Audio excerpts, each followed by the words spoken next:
Bismillahirrahmanirrahim. Assalamualaikum warahmatullahi wabarakatuh. Innal hamdalillah nahmaduhu wa nasta'inuhu wa nastaghfiruh wa na'udzu billahi min shururi anfusina wa min sayyiati a'malina. Man yahdihillahu fala mudilla lahu wa man yudlil fala hadiya lahu. Wa asyhadu an la ilaha illallah wahdahu la syarika lah wa asyhadu anna Muhammadan abduhu wa rasuluh. Allahumma salli wa sallim wa barik ala nabiyyina Muhammadin wa ala alihi wa ashabihi wa man tabi'ahum bi ihsanin ila yaumiddin, amma ba'd. Ma'asyiral muslimin, para jemaah sekalian rahimani wa rahimakumullah. Alhamdulillah, segala puji bagi Allah Subhanahu wa taala yang dengan nikmat-Nya lah amal saleh menjadi sempurna. Kita bisa melanjutkan kembali kajian kita membahas kitab Ahaditsul Akhlaq karya tulis Fadilatul Syekh Abdul Razak bin Abdul Muhsin Al-Abbad Al-Badr hafizahullah taala.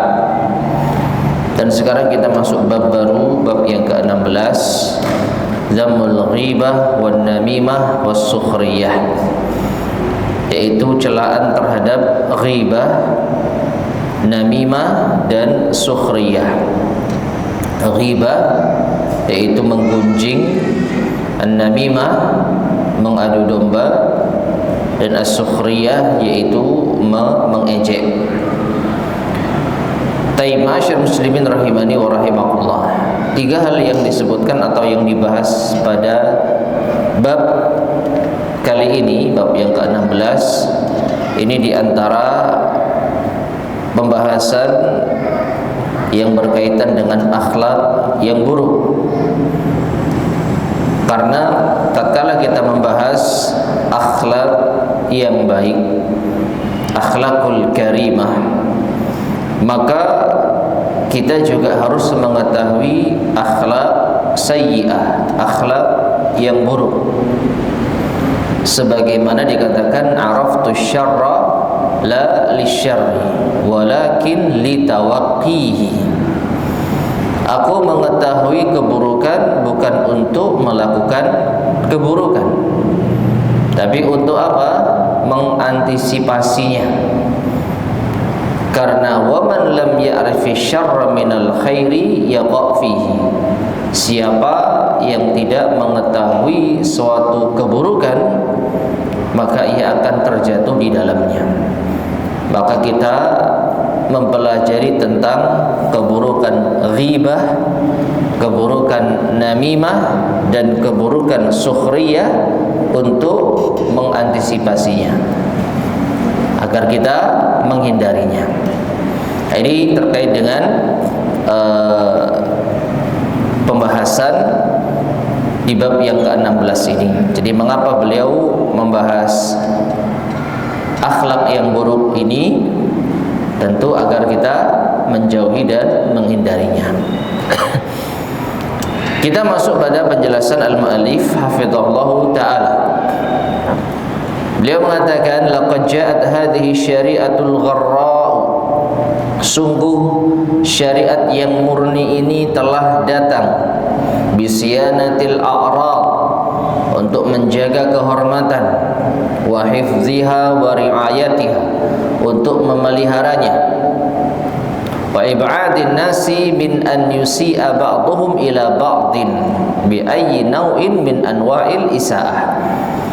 Dan juga syariat yang murni ini telah datang untuk menjauhkan manusia dari sebagian mereka berbuat keburukan kepada sebagian lainnya dengan berbagai macam bentuk keburukan.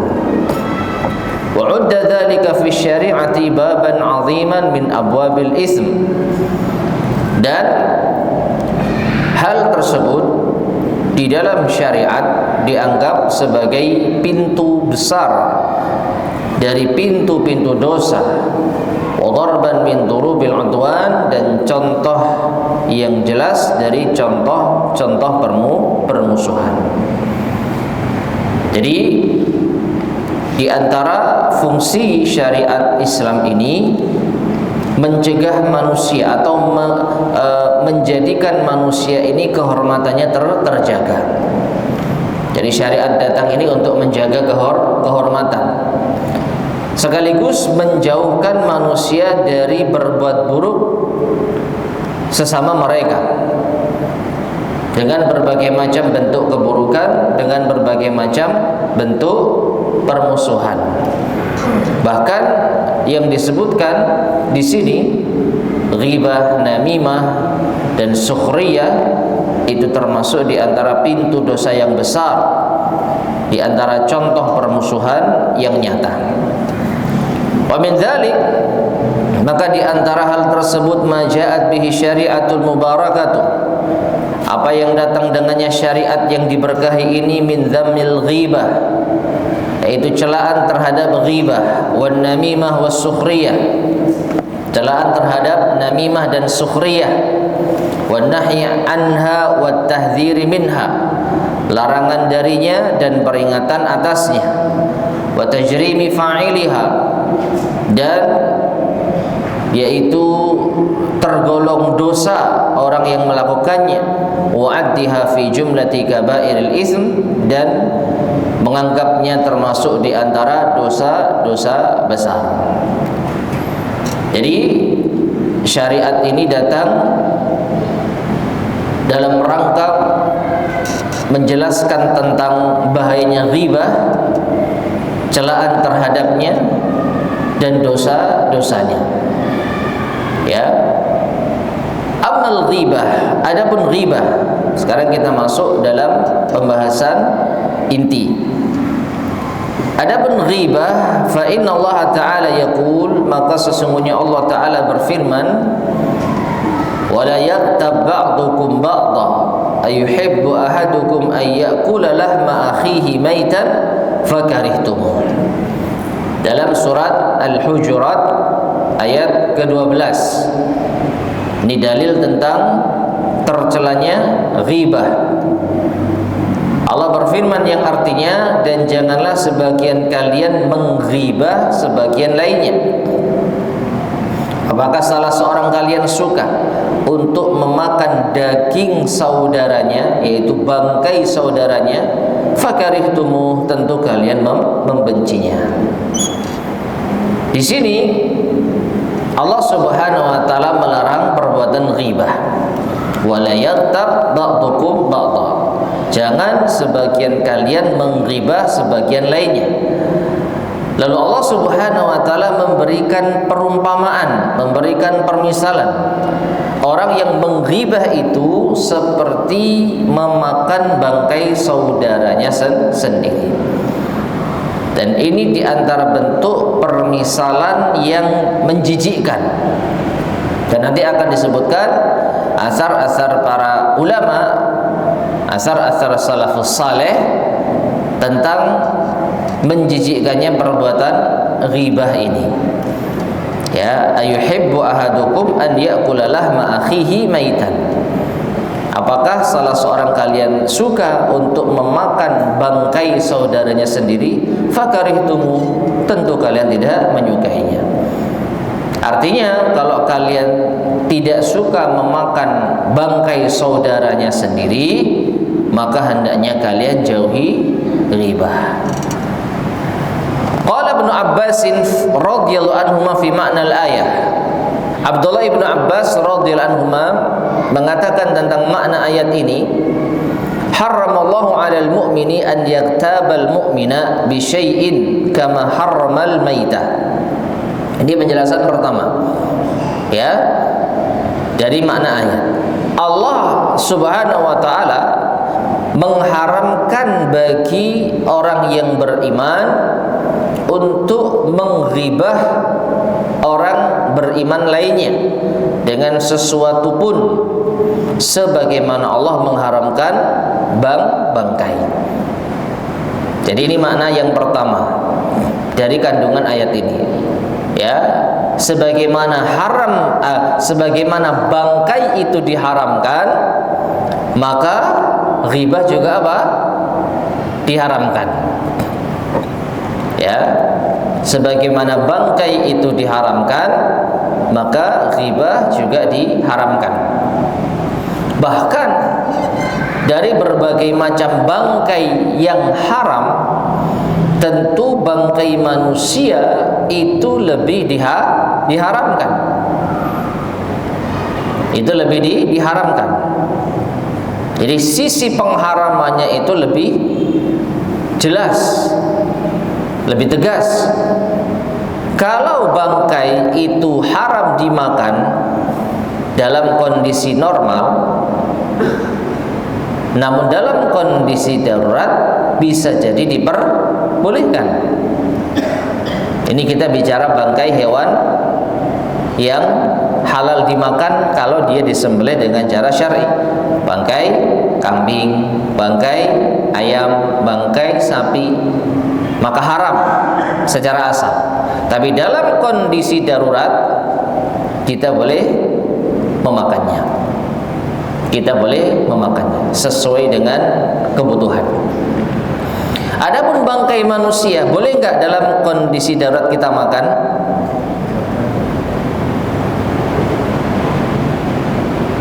Bangkai manusia beriman lagi, boleh enggak dalam kondisi darurat kita makan? Maka kita dihadapkan pada seperti apa kondisi daruratnya. Kalau dia dalam kondisi meninggal dunia, wallahu alam, mungkin, ini sekali lagi mungkin, ada sisi dibolehkannya, mungkin. Kalau sudah apa? Mati. Jadi ada jasad orang, tapi siapa yang qalu ya? Cuman masalahnya nggak ada pilihan. Ini kalau kita nggak makan, kita mati kelaparan. Kalau makan, ini bangkai manusia. Wallahu a'lam bishawab. Yang jelas ini permasalahan yang cukup pelik. Tetapi kalau masih hidup, boleh nggak saling memakan? Awakmu mati wae yo, ben bangkaimu tak pangane gitu ya. Maka nggak boleh. Nggak boleh. Saudara muslim hidup, lalu gara-gara mereka ingin menyelamatkan salah seorang dari mereka, akhirnya saling bunuh, atau dulu-duluan siapa yang mati kemudian bangkainya dimakan. Wallahu alam, ini tidak patut. Nah, jadi tingkat keharaman bangkai itu berbeda-beda. Dan Allah Subhanahu wa taala menyebutkan ghibah itu dengan contoh memakan bangkai hewan atau bangkai manusia. Manusia itu pun saudara kalian sendiri. Kalau manusia yang tidak dikenal, nggak tahu muslim atau enggak, mungkin ini sedikit ya bisa dikatakan tidak terlalu bermasalah gitu ya. Meskipun yang namanya manusia, ya saya rasa jijik kita kalau makan bangkai manusia. Jadi dalam kondisi darurat, ya kalau ada bangkai hewan itu jadi boleh halal. Tapi kalau manusia, apalagi saudara beriman, maka ini sangat-sangat menjijikkan. Nah, itu Allah jadikan sebagai contoh dari sisi pengharaman. Jadi haramnya bangkai itu sama dengan haramnya riba. Bahkan bukan sekedar bangkai binatang, bangkai manusia saudara kita seiman. Taib. Kemudian waqala Qatadah rahimahullah. Qatadah rahimahullah mengatakan, kama anta karihun law wajadta jifatan mudawwadatan an ta'kula minha fakadzalika fakrah ghibatahu wa huwa hayyun. Sebagaimana engkau membenci, engkau tidak suka ketika engkau menjumpai bangkai yang busuk lalu engkau memakannya, maka demikian pula hendaknya engkau membenci, menghibah saudaramu dalam keadaan dia masih hidup. Ini maknanya kurang lebih sama dengan penjelasan Ibnu Abbas. Wa qala Qais ibnu Abi Hazim. Qais bin Ibnu Abi Hazim mengatakan rahimahullah, marra Amr bin Al-As radhiyallahu anhu ala baghlin mayyitin qad intafaha. Sahabat Amr bin Al-As radhiyallahu anhu pernah melewati Bighal, itu peranakan kuda dan keledai. Kuda dan keledai, ya, Bighal. Mayyitin, yang sudah mati, bangkai berarti. Qad intafakha, dan sudah menggembung. Jadi bangkai ini sudah menggembung. Jadi sudah apa? Membusuk. Fawaqafa alaihi, lalu ia berhenti di dekatnya. Faqal, lalu mengatakan, wallahi, demi Allah, la in ya'kula ahadukum min hadha hatta yamla'a jawfah khairun lahu min an yaktaba akhah. Demi Allah, seandainya salah seorang dari kalian memakan bangkai Bighal ini, itu lebih baik, ya, daripada ia menggibah saudaranya sendiri. Jadi makan bangkai Bighal yang sudah membusuk, lalu perutnya itu kenyang, itu lebih baik, masih lebih mending daripada memakan bangkai saudaranya. Nah, di sini berarti dipahami bahwa Amr bin Al-As melihat sisi persamaan antara bangkai dengan ghibah itu dari segi apa? Menjijikkannya. Dari segi menjijikkannya. Nah, sehingga kesimpulannya, ma'asyar muslimin rahimani wa rahimakumullah, kandungan dari ayat ini yang menjelaskan tentang tercelanya perbuatan ghibah itu ada dua sisi. Yang pertama, persamaan bangkai dengan ghibah dari sisi keharaman, dan yang kedua, persamaan bangkai dengan ghibah dari sisi menjijikkan. Jadi sudah haram, menjijikkan lagi. Fabihadzal masal, maka dengan permisalahan al-azim yang agung ini, alladzi dzakarahu Rabbul Alamin subhanahu wa ta'ala, yang telah disebutkan oleh Rabbul Alamin, Allah subhanahu wa ta'ala, yadhharu mada khuturatil ghibah, maka jelaslah betapa bahayanya ghibah ini. Wa 'azma hadhil jurmu, dan betapa besarnya yaitu kejahatan ini. Wa syiddatu khatarihi 'alal afradi wal mujtama'at, dan betapa sangat berbahayanya ghibah ini bagi individu maupun masyarakat. Nah, jadi cukuplah ayat ini menjadi dalil yang jelas bahwa ghibah itu sangat berbahaya. Ini belum kita lihat dari sisi kesehatan, ya, makan bangkai manusia dari sisi kesehatan, maka jelas ini berbahaya, ya. Jangankan bangkai manusia, bangkai binatang yang kalau disembelih itu halal, itu pun tidak baik bagi apa? Bagi tubuh. Bagi apa? Bagi tubuh. Apalagi sudah membusuk. Itu bukan makanan yang apa? Sehat. Jadi berbahaya dari segi kesehatan. Itu diantara hikmahnya. Demikian pula dengan apa? Ghibah. Baik, sekarang kita masuk pada hadis yang akan dibawakan oleh al-mu'allif hafizahullah ta'ala terkait dengan bahayanya ghibah, namimah dan sukhriyah. Kita mulai dari ghibah dulu. An Abi Hurairah radhiyallahu anhu, dari Abu Hurairah radhiyallahu anhu, anna Rasulullah sallallahu alaihi wasallam qala, bahwasanya Rasulullah sallallahu alaihi wasallam bersabda, atadruna mal ghibah, tahukah kalian apa itu ghibah? Qalu, para sahabat mengatakan, Allahu wa rasuluhu a'lam, Allah dan rasulnya yang lebih tahu.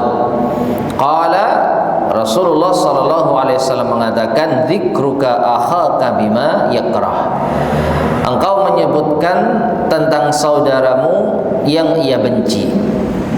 Kila, ada yang bertanya, afara'aita in kana fi akhi ma aqul, bagaimana pendapat Anda ya Rasulullah jika apa yang ada pada saudaraku persis seperti apa yang aku katakan? Faktanya demikian. Qala, Rasulullah SAW mengatakan, in kana fihi ma taqul faqad igtabtah. Jika memang pada saudaramu seperti yang kau sampaikan, maka sungguh engkau telah menggibahnya. Menyebutkan tentang saudara kita yang dia tidak suka, sampai pun itu fakta, maka itu ghibah. Wa in lam yakun fihi faqad bahattah. Tapi jika tidak ada pada saudaramu seperti yang kau ucapkan, maka sungguh engkau telah berbuat buhtan, yaitu dusta. Bukan sekedar dusta, dusta yang sangat keji. Rawahu Muslimun, hadis ini diriwayatkan oleh Imam Muslim. Baik, ma'asyar muslimin rahimani wa rahimakumullah. Sebelum kita baca penjelasan dari al-mu'allif hafizahullah, maka ini keterangan yang sangat jelas tentang hakikat ghibah, yaitu menyebutkan sesuatu tentang saudara kita yang ia tidak suka, apapun itu. Kalau kita ceritakan dia tidak suka, maka kita berarti telah menggibahnya. Ya. Namun perlu kita perhatikan di sini, sesuatu yang tidak ia sukai ini tentu sesuatu yang negatif, sesuatu yang tidak baik. Seperti dia punya kebiasaan buruk yang dilihat oleh orang itu memalukan, lalu kita pernah tahu dia melakukannya, lalu kita ceritakan, meskipun itu hal yang sepele, maka itu masuk kategori ghibah, dan kita punya hutang kehormatan padanya. Kalau kita nggak minta maaf dan dia tidak memaafkan, maka kita akan mempertanggungjawabkannya di akhirat. Ya. Taib. Sekarang kita baca penjelasan dari al-mu'allif hafizahullah taala. Fi hadzal hadis, dalam hadis ini bayanun, terdapat penjelasan li haddil ghibati wa ta'rifiha, tentang batasan ghibah dan definisinya, pengertiannya. Wa annal ghibata, maka hakikat dari ghibah adalah zikrul mar'i li akhihi bima yakrahu mimma huwa fihi, yaitu menyebutkan sesuatu tentang saudaranya yang ia tidak suka dan itu ada padanya. Jadi fakta yang ada pada saudara kita yang dia tidak suka untuk disebar. Wa amma in kana ma qalahul mughtabu laysa fihi, adapun kalau orang yang menggibah itu mengatakan sesuatu tentang saudaranya yang tidak benar, fa hadhihi jarimatun a'dham, maka kejahatannya lebih besar, wahyal kadzib wal buhtan wal iftira, yaitu telah berbuat dusta, telah memfitnah, bahasa kita ya, telah memfitnah dengan kedustaan dan kekejian, dan ini tentu lebih besar. Ya, jadi ghibah saja di dalam ayat tadi seperti memakan bangkai saudaranya sendiri, maka apalagi menuduh dengan tuduhan dusta, menyebutkan sesuatu tentang saudaranya yang tidak benar dengan kedustaan. Wa hadhil kabiratu, dan dosa besar ini ya'dhumu ismuha, semakin besar dosanya, wa yakburu jurmuha, dan semakin besar kejahatannya, bihasabi hali man igtabahul insan, sesuai dengan kondisi siapa yang ia ghibahi. Fa ghibatu man lahu haqqun 'alal insan, maka menggibah orang yang punya hak untuk kita berbuat baik kepadanya, ka ummin au abin au zaujin au akhin au qaribin au jarin, seperti menggibah ibu, ayah, suami, saudara, kerabat, tetangga. A'dhamu min ghibati ghairihim, itu lebih besar dibandingkan dengan menggibah selain mereka.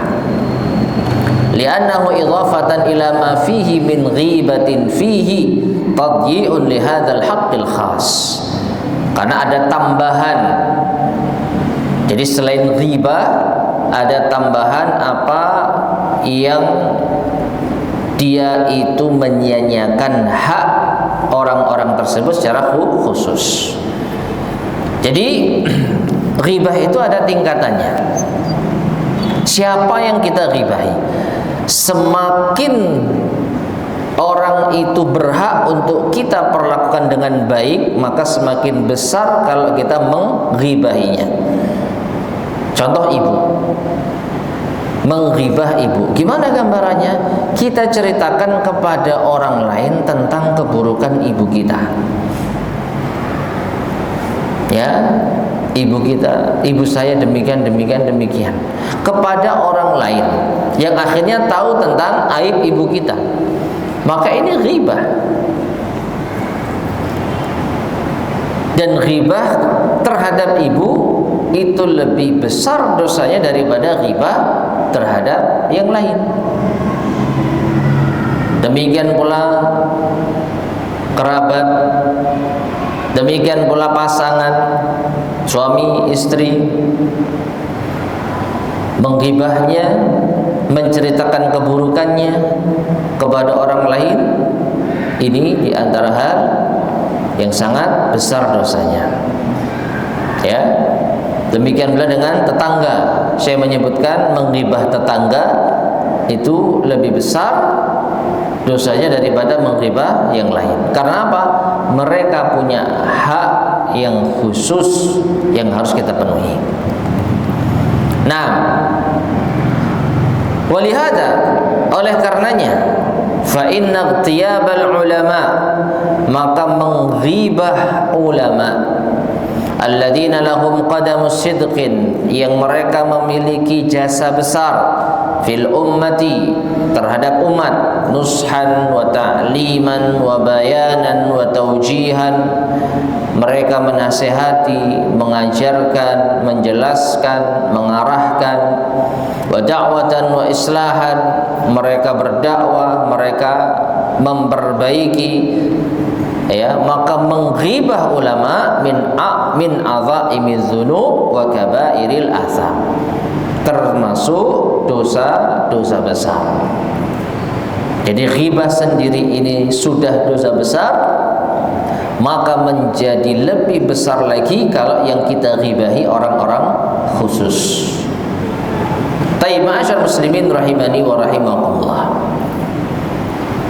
Mengapa dosanya lebih besar? Lima yuqaddimunahu li ummatil Islam, atas apa yang telah mereka persembahkan, mereka lakukan terhadap umat Islam, min a'malin khayyiratin, berupa amal kebaikan, wa nasaiha qayyimatin, nasihat-nasihat yang lurus, wa da'watin nafi'atin, dan dakwah yang bermanfaat. Ya, di sisi lain, menghibah ulama itu bisa menjadikan umat jauh dari mereka. Taib ma'asyar muslimin rahimani wa rahimakumullah. Pembahasan kita sekali lagi terkait dengan suatu keburukan atau aib yang tidak disukai apabila aib itu diceritakan. Jangan tercampurkan dengan permasalahan ilmiah, permasalahan yang berkaitan dengan ilmu.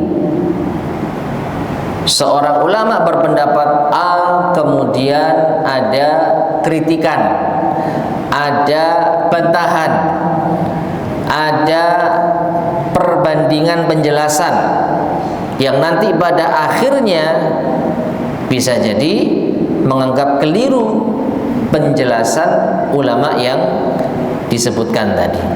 Maka ini bukan ghibah selama dasarnya itu ilmu. Ini bukan ghibah. Ya. Oleh karena itu, termasuk hal yang perlu kita ketahui, batasan ghibah itu sekali lagi terkait dengan aib. Yang seandainya aib itu diketahui orang, dia tidak suka. Adapun permasalahan ilmiah, permasalahan yang berkaitan dengan ilmu, maka suka tidak suka, ya, para ulama saling berargumentasi dan itu hal yang biasa. Ya, ulama A berpendapat demikian, ulama B berpendapat demikian, lalu mereka adu argumentasi, lalu umat yaitu membandingkan atau menjadikan sebagai diskusi. Ini hal yang biasa. Tapi kalau sudah menyangkut permasalahan pribadi, ini yang harus kita wanti-wanti. Jadi selama itu diskusi masalah ilmiah, ulama A berpendapat demikian dengan dasar ini, lalu ada yang mengatakan keliru, dalil itu tidak kuat, yang harusnya itu sahih dianggap dhaif, atau mengatakan ini dhaif padahal sahih, maka yang benar demikian dan demikian, tanpa mencela kehormatan sesama ulama. Itu hal yang biasa.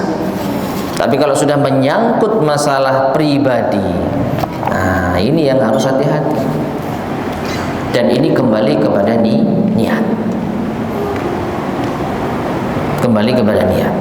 Bisa jadi seseorang itu membantah yang berkaitan dengan urusan ilmiah, tapi niatnya mungkin ingin menjatuhkan yaitu yang lainnya. Maka dari itu kita harus berhati-hati dalam masalah ini. Ya. Kemudian ma'asyar muslimin rahimani wa rahimakumullah. Nanti juga mungkin akan dibahas pengecualian ghibah yang dibolehkan, tapi nanti dulu. Kita bahas dulu ghibah secara asal tidak boleh berkaitan dengan manusia secara umum dan secara khusus adalah para ulama. Selanjutnya beliau mengatakan innal mughtaba bightiyabihi lil akharin. Sesungguhnya orang yang telah menghibah, ghibahnya terhadap orang lain, wa ta'addihi ala a'radhihim, yaitu melanggar kehormatan mereka, arada nafsahu li'uqubatin tahullu bihi fid dunya qabla al-akhirah, maka ia telah menjerumuskan dirinya sendiri dalam hukuman yang akan menyertainya di dunia sebelum di akhirat. Perhatikan, orang yang menghibah itu pada hakikatnya telah menjerumuskan diri sendiri untuk mendapat hukuman di dunia sebelum di akhirat. Wahya anna Allah Jalla wa Ala, yang demikian itu karena Allah Jalla wa Ala yahtaku sitrahu, akan membongkar yaitu tirainya, wa yafdahuhu, dan menghinakannya, memperburuknya, walau kana fi qa'ri baitihi, meskipun ia ada di dalam bagian rumahnya, bagian tersembunyi di rumahnya. Artinya nanti akan dibawakan di sini dalil bahwa orang yang menghibah dia akan dihinakan oleh Allah Subhanahu wa taala di hadapan manusia sampai pun dia bersembunyi di bagian rumah rahasianya. Dalilnya an Abi Barzah Al-Aslami radhiyallahu anhu, dari Abu Barzah Al-Aslami radhiyallahu anhu, qala, ia berkata, qala Rasulullah sallallahu alaihi wasallam, Rasulullah sallallahu alaihi wasallam bersabda, ya ma'syara man amana bilisanihi wa lam yadkhulil imanu qalbahu, wahai orang yang lisannya beriman tetapi iman itu tidak merasuk di dalam hatinya. Maknanya, wahai orang yang hanya ucapannya saja yang beriman, tapi iman itu belum merasuk dalam hatinya. La taghtabul muslimin, jangan kalian menghibah kaum muslimin. Wala tattabi'u auratihim, Jangan kalian mencari-cari aib mereka. Jangan kalian mengorek-ngorek aib mereka. Fa innahu man ittaba'a auratihim yattabi'illahu auratah. Karena siapa yang mengorek-ngorek aib saudaranya, maka Allah akan mengorek aibnya. Wa man yattabi'illahu auratahu, dan siapa yang aibnya dirobek atau dikorek oleh Allah Subhanahu wa taala, yafdahu, maka Allah akan menghinakannya. Rawahu Abu Dawud. Hadis ini diriwayatkan oleh Imam Abu Dawud. Tapi perhatikan di sini Rasulullah SAW menjelaskan dampak dari ghibah. Ya, diawali dengan niat orang menghibah. Di antara niatnya itu apa? Mencari-cari kesalahan, mengorek-ngorek aib. Dan kalau kita telusuri lebih lanjut, biasanya orang itu mencari aib, mengorek-ngorek kesalahan itu karena masalah hati yang kotor, di antaranya hasad. Jadi ghibah ini di antara hasil atau dampak dari apa? Hasad.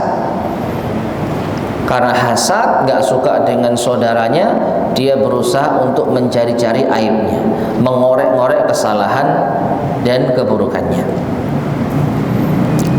Ini sekaligus menjelaskan tentang bahayanya hasad.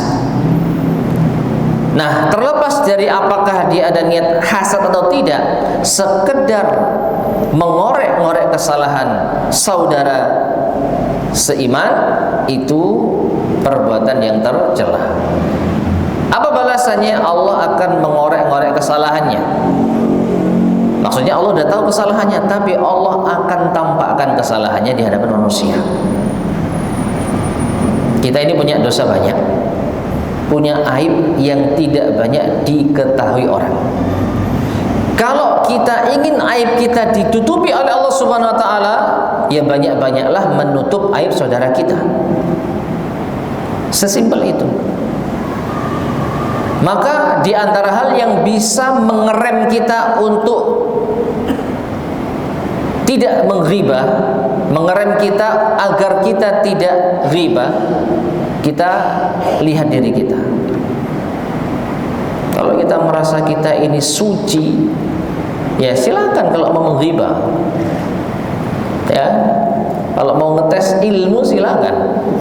Pasti Allah akan membongkar. Ternyata kita tidak sesuci yang kita pikirkan. Ternyata kita tidak sebaik yang orang kira. Bahkan mungkin lebih dahsyat lagi, Allah akan mempermalukan kita di hadapan orang. Lihat diri kita. Kalau kita sudah berani menghibah saudara kita, berarti kita harus siap dibongkar aibnya. Saudara kita yang bongkar aibnya kita. Kita yang bongkar aib Allah Subhanahu wa taala. Ya. Nah, siapa yang Allah korek aibnya, maka Allah akan menghinakannya. Kemudian beliau menjelaskan wahada yadullu, ini menunjukkan ala anna man yaf'alu misla hadhil af'al, bahwa siapa yang melakukan semisal perbuatan ini indahu naqsun fil iman, maka ia memiliki kekurangan di dalam keimanan, au nifaq, bahkan bisa jadi ada kemunafikan. Ya, karena Rasulullah SAW mengatakan, ya ma'syara man amana bilisanihi walam yadkhulil imanu qalbahu. Wahai orang yang lisannya beriman tapi belum merasuk dalam hatinya, la taqtabul muslimin, jangan kalian menggibah. Ini menunjukkan orang yang menggibah itu imannya kurang. Imannya baru sebatas lisan, belum merasuk di dalam hati. Ya, dan hanya mengucapkan iman tapi hatinya tidak beriman, ini bisa menjerumuskan kepada kemunafikan. Sebagaimana kita tahu, di antara penjelas tentang munafik adalah orang yang menampakkan keimanan, menyembunyikan kekufuran. Hatinya kufur, lisannya beriman. Dikhawatirkan seperti itu. Lianna qaulallahi ta'ala, karena Allah Ta'ala pernah berfirman, Allah Subhanahu wa taala berfirman, qalatil a'rabu amanna qul lam tu'minu walakin qulu aslamna walamma yadkhulul imanu fi qulubikum. Dalam surat Al-Hujurat ayat ke-14, Allah berfirman yang artinya orang-orang Arab Badui itu mengatakan kami telah beriman. Katakan wahai Muhammad pada mereka, jangan, yaitu kalian belum beriman. Katakan wahai Muhammad pada mereka, lam tu'minu, kalian belum beriman. Akan tetapi ucapkanlah aslamna, kami telah berislam. Kalau Islam sudah, kalau iman belum. Kenapa? Karena keimanan belum masuk di dalam hati kalian. Ya, ini menunjukkan ada tingkatan iman manusia itu yang serendah ini. Baru sekedar mengenal Islam tapi belum mengenal iman. Fussira bitafsirain. Ayat ini ditafsirkan dengan dua makna. Faqila, ada yang mengatakan innal maqsuda biha unasun munafiqun. Yang dimaksud orang-orang Arab di sini, Arab Badui, al-A'rab, ya, itu adalah orang-orang munafik. Ini makna yang pertama. Jadi yang dimaksud dengan orang-orang Arab Badui mengatakan kami beriman, itu adalah orang-orang munafik. Jadi orang-orang munafik mengatakan kami telah beriman, maka Rasul diperintahkan untuk mengatakan kalian belum beriman, tapi kalian baru berislam, karena iman belum masuk di dalam hati kalian. Itu makna yang pertama. Wa hadza qaulul Bukhari rahimahullahu fil ayat, dan inilah pendapat Imam Al-Bukhari rahimahullah tentang ayat ini. Wa qila, namun ada juga yang berpendapat makna ayat ini innal maqsuda annahum mu'minuna naqisul iman lam yatamakkanil imanu fi qulubihim. Yang dimaksud di dalam ayat ini adalah orang-orang yang beriman tapi imannya masih apa? Kurang. Iman itu belum menancap di dalam hati-hati mereka. Ya, jadi ada dua pendapat tentang siapakah al-A'rab yang dimaksud di dalam ayat ini. Ada yang mengatakan orang munafik, ada yang mengatakan orang Badui yang imannya masih rendah. Jadi mereka orang-orang beriman tapi imannya masih belum kokoh. Ya. Nah, apa kaitannya dengan pembahasan kita? Ada di antara manusia itu yang imannya lemah. Dan di antara hal yang menjadikan iman lemah adalah perbuatan ghibah. Ya. Dan kalau kita kembalikan pada dua makna ini, orang yang menghibah saudaranya bisa jadi dia munafik, bisa jadi dia mukmin yang imannya apa? Lemah. Jadi ghibah ini dilakukan oleh orang yang bisa jadi tidak beriman sama sekali, hatinya nggak ada iman meskipun dia ngaku beriman, atau orang beriman yang imannya lemah. Secara tidak langsung menunjukkan orang yang imannya itu kuat harusnya tidak melakukan ghibah. Ya. Sudah masuk Isya? Sudah. Baik. Tafadhal, bisa ada terlebih dahulu. Bismillahirrahmanirrahim. Ma'asyiral muslimin rahimani wa rahimakumullah. Jadi orang yang melakukan ghibah maka ada tanda keimanan itu belum merasuk di dalam hatinya. Di satu sisi orang yang melakukan ghibah pada hakikatnya ia telah mencari-cari, mengorek-ngorek aib saudaranya, maka balasannya Allah akan mengorek aibnya dan menghinakannya di hadapan manusia. Oleh karena itu Syekh mengatakan summa innal jazaa'a min jinsil amal. Kemudian sesungguhnya balasan itu sesuai dengan jenis amal perbuatan.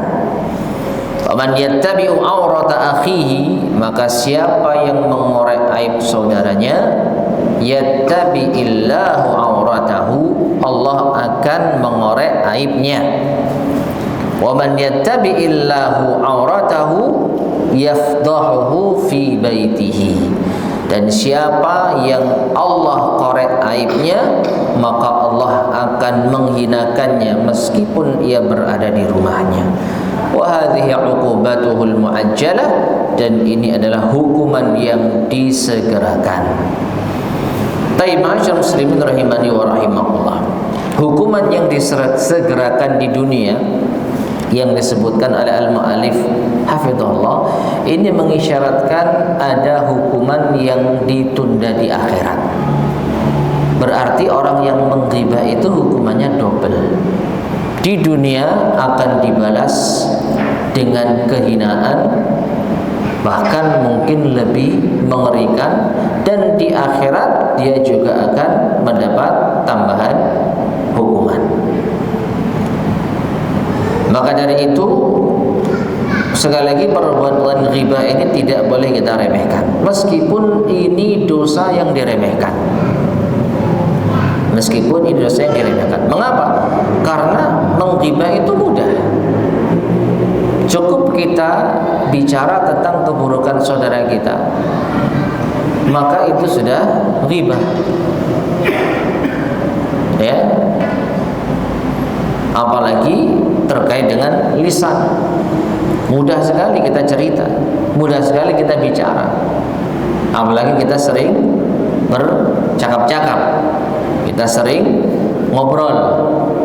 Dan kalau ngobrol itu sedang asik-asiknya lalu menyinggung seseorang, nah itu mudah sekali untuk tersambar ghibah. Bahkan kadangkala kita tidak sadar kita telah menghibah. Maka dari itu kita harus betul-betul memperhatikan. Kalau sampai kita sudah mulai keluar dari pembahasan yang baik, maka hendaknya kita apa? Stop. Hendaknya kita hentikan. Dan kita istighfar kepada Allah Subhanahu wa taala. Dan kita membaca doa kafaratul majlis. Di antara bentuk kafarah dari apa yang kita ucapkan selama bermajelis, selama kita ngobrol, selama kita bercakap-cakap, yaitu kita minta ampun kepada Allah atas apa yang kita ucapkan yang tidak sengaja ternyata telah menyakiti saudara kita yang lainnya. Ya. Jadi sekali lagi, di antara hukuman ghibah itu adalah aib kita akan dibongkar oleh Allah Subhanahu wa taala di dunia sebelum di akhirat. Wallahu taala alam bissawab. Baik, ma'asyar muslimin rahimani wa rahimakumullah. Ini yang bisa kita sampaikan pada pertemuan di malam hari ini. Insyaallah akan kita lanjutkan pada kesempatan berikutnya biidznillah subhanahu wa taala. Hadis yang ketiga ya, hadis yang ketiga insyaallah. Wallahu a'lam bissawab. Baik, sebelum kita akhiri, barangkali ada yang disampaikan terkait dengan pembahasan di malam hari ini. Monggo silakan.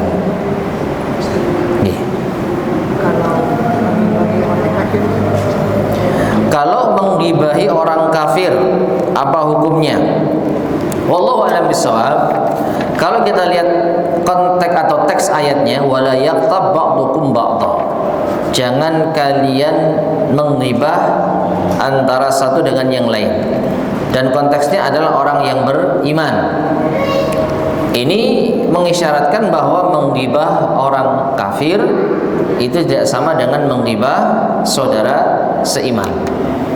Karena saudara seiman itu punya hak kehormatannya dijaga, sedangkan orang kafir itu tidak memiliki hak dijaga kehormatannya. Ya, jadi tentu berbeda. Tapi apakah berdosa meskipun itu kecil? Wallahu a'lam bishawab.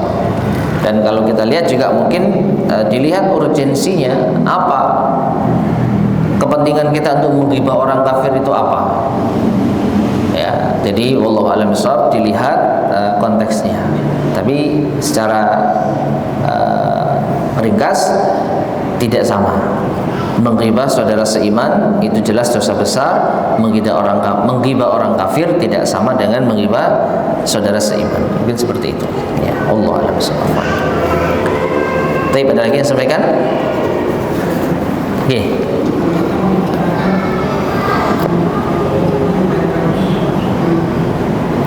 Kalau kita membicarakan kebaikan saudara kita, apakah itu menggibah? Maka ini bukan ghibah, ini memuji. Itu memuji. Dan ini diantara hal yang baik, memuji saudara kita. Tapi ingat, sebaiknya pujian itu tidak disampaikan di depan. Karena apa? Ada hadis yang menunjukkan kalau kita dipuji sama orang, kita lempar apa? Pasir. Ya. Jadi jangan memuji saudara kita di depannya. Kalau memuji di belakangnya. Ya. Kenapa? Kalau pasir. Ya. Jadi itu bukan ghibah. Kesimpulannya itu bukan ghibah. Wallahu a'lam bishawab. Ada yang ingin sampaikan? Baik, jika tidak ada kita cukupkan sekian. Mudah-mudahan bermanfaat. Kurang lebihnya saya mohon maaf. Kita akhiri. Subhanakallahumma bihamdika asyhadu an la ilaha illa anta astaghfiruka wa atubu ilaik. Alhamdulillahirabbil alamin. Assalamualaikum warahmatullahi wabarakatuh.